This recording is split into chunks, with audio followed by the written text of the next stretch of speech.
This week's Torah portion is Bashalach, which means sent away, which references Pharaoh sending away the Jewish people from Egypt. But this seems to indicate that the Jewish people didn't want to leave of their own accord, and that Pharaoh had to send them away. And in fact, we learn from the Midrash that there were those among the Jewish people who did not want to leave Egypt. And because of that, Pharaoh had to send them away.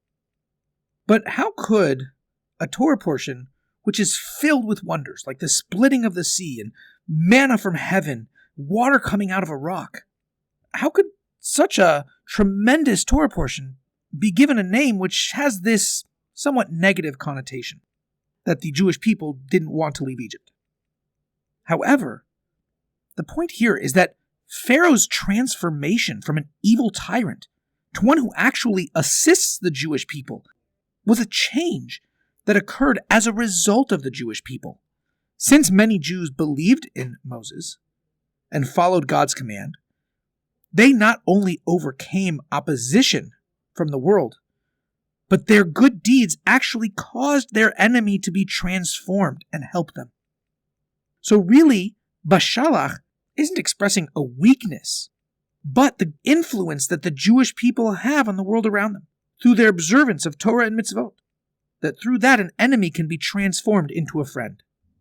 And from here we learn a powerful lesson in our daily life. Oftentimes the world appears to present obstacles to the observance of God's word. However, God only created those obstacles so that we can rise up and overcome that challenge. And then we lift ourselves up to be stronger and more committed to God.